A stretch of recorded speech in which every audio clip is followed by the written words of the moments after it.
Before we start, tell me where you are listening from in the comments. Maybe you are someone who has watched a close friend face impossible odds and somehow overcome them. Maybe you think that success and wealth protect you from the kind of heartbreak that touches everyone's life eventually. Maybe you have given up hope on something important because experts told you it was impossible. This conversation is for you. I want to tell you about 6 words that changed my understanding of friendship, hope, and what it means to never give up on someone you care about. 6 words that taught me that sometimes the most important battles are not fought in boardrooms or laboratories, but in hospital rooms with people who refuse to accept defeat. These words were spoken about someone who has been one of my closest friends for over 15 years. Someone who believed in my wildest ideas when everyone else thought I was crazy, who stood by me during my darkest moments, who celebrated my successes without jealousy, and supported me through my failures without judgment. Today I want to share this story because I think we all need reminders that miracles do happen, that friendship means showing up when things get difficult, and that sometimes the people we care about are stronger than any medical prediction or expert opinion. This story is about my friend Marcus and the day we learned that loyalty and love can be more powerful than statistics, that hope can coexist with fear, and that some fights are worth fighting even when everyone says the battle is already lost. It was a Thursday evening in April 2020 when Marcus called me from his apartment in Los Angeles. I could tell from his voice that something was seriously wrong, but I was not prepared for what he was about to tell me. Marcus and I had been friends since we met at a technology conference in 2005. He was a brilliant software engineer who had started his own company developing medical devices, and we bonded over our shared belief that technology could solve problems that seemed impossible to traditional approaches. Over the years, he had become more than just a business acquaintance. He was someone I could call at any time of day or night, someone who gave me honest feedback when I needed it, someone who understood the pressures of building companies and trying to change the world, but who also helped me remember that there was life beyond work. He had been there during my divorce, offering practical support and emotional perspective when my personal life was falling apart. When I was struggling with depression and anxiety, Marcus was one of the people who helped me understand that asking for help was not weakness, and that taking care of my mental health was not selfish but necessary. But that Thursday evening, it was Marcus who needed help, and the kind of help he needed was beyond anything that friendship could provide. The doctor said, 6 months, he told me quietly, maybe less if the treatment does not work. They found it during a routine physical, but it has already spread. They want to start aggressive treatment next week, but the statistics are not good. I sat in my kitchen, holding the phone and trying to process what I was hearing. Marcus was 42 years old, in excellent health, someone who exercised regularly and took care of himself. The idea that he could be facing a terminal illness seemed impossible. But over the next few days, as I learned more about his diagnosis and prognosis, I realized that impossible things happen to good people all the time, and that all the money and success in the world cannot protect the people you care about from the randomness of serious illness. The next few months were a blur of medical appointments, treatment decisions, and long conversations about what he wanted his remaining time to look like.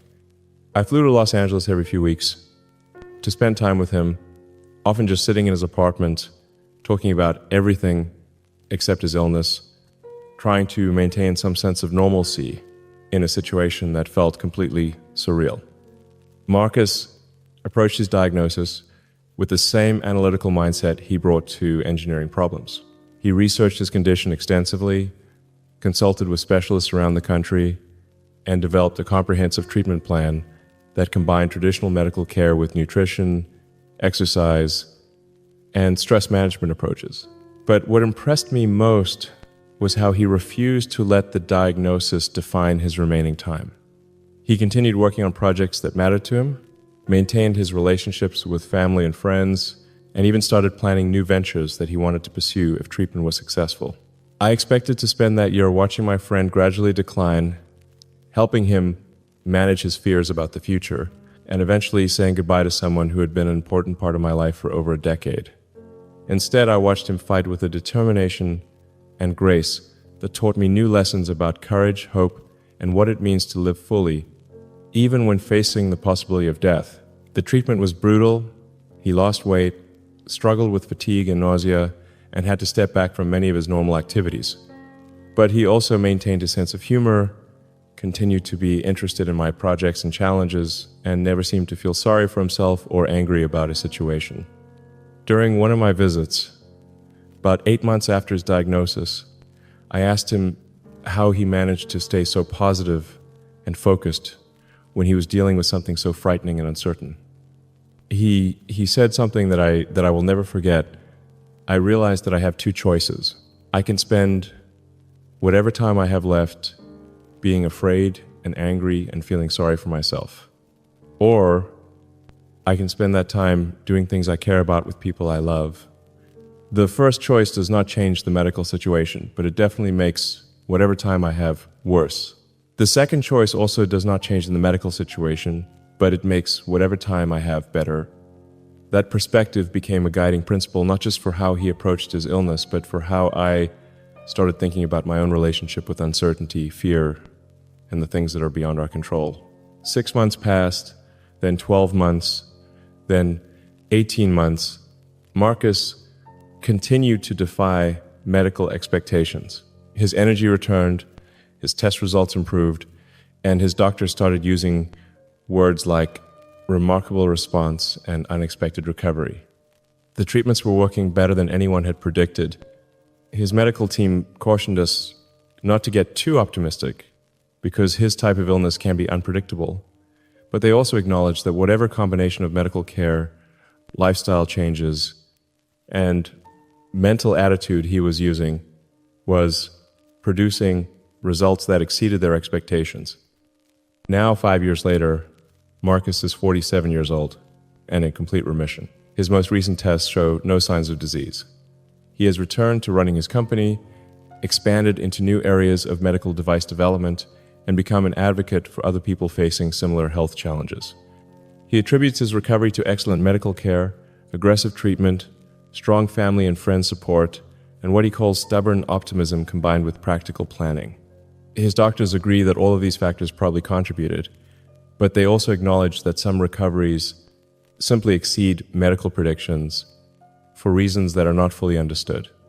What I learned from watching Marcus fight and win a battle that doctors said he could not win has changed how I think about friendship, hope, and the relationship between accepting difficult realities and refusing to give up on positive possibilities. First, I learned that being a good friend during a health crisis means showing up consistently, not just during the dramatic moments, but throughout the long, difficult process of treatment and recovery. It means being present without being overwhelming, helpful without being controlling, and hopeful without being unrealistic. Marcus taught me that people facing serious illnesses do not need you to fix their situation or solve their problems. They need you to listen, to maintain normal relationships and conversations, and to continue treating them as the same person they were before the diagnosis. Second, I learned that hope and realism are not opposites but can coexist in healthy ways. Marcus never denied the seriousness of his situation or ignored medical advice because he wanted to remain optimistic. But he also never let statistical probabilities determine his emotional state or limit his planning for possible positive outcomes. This balance between acceptance and determination, between preparing for the worst while working toward the best, became a model for how I try to approach other uncertain situations in my own life.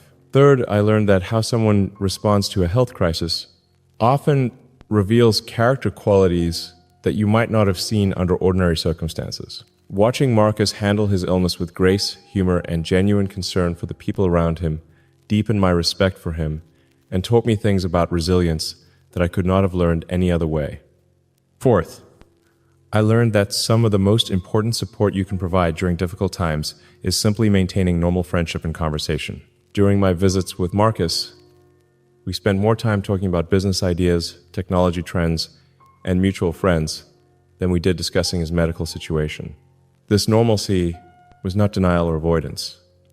It was a way of affirming that his identity and our friendship extended beyond his illness, that he was still the same person with the same interests and insights, despite the medical challenges he was facing. I learned that serious health challenges can actually strengthen relationships and create deeper connections between people who care about each other. The possibility of losing Marcus made me more intentional about expressing appreciation for our friendship and spending quality time together. The experience also taught me not to postpone important conversations or expressions of gratitude until convenient times or special occasions.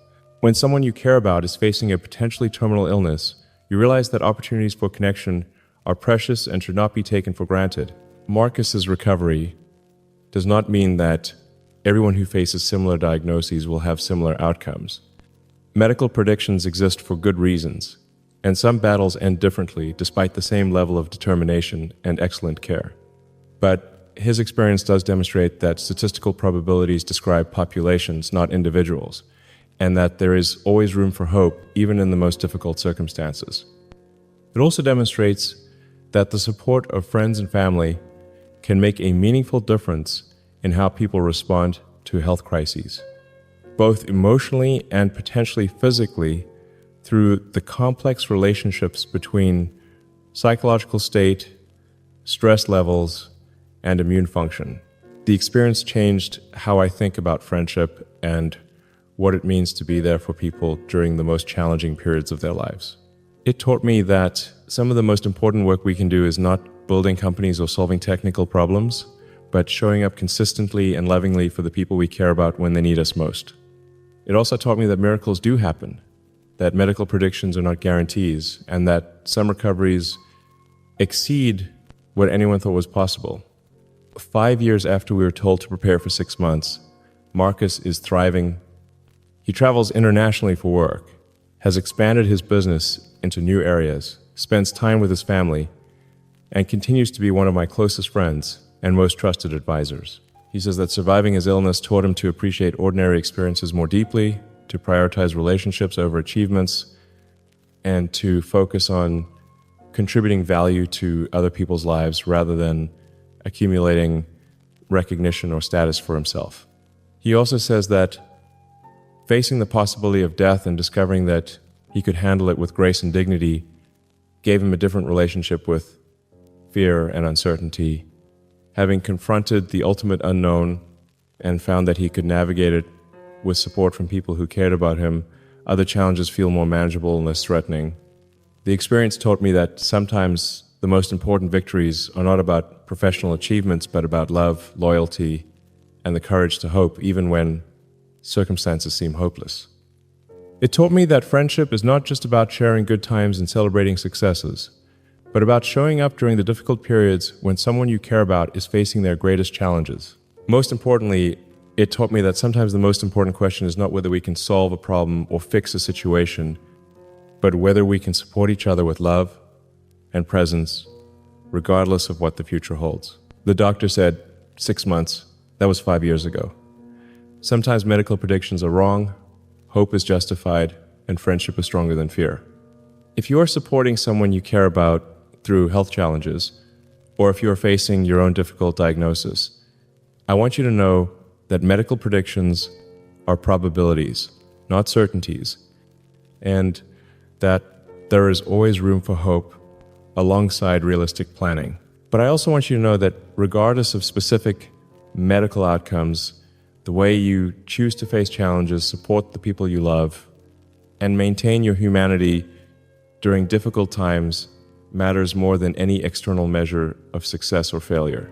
The most important victories often happen in hospital rooms and living rooms rather than boardrooms, in moments of quiet connection rather than public recognition, in the simple act of showing up for someone who needs to know that they are not facing their challenges alone.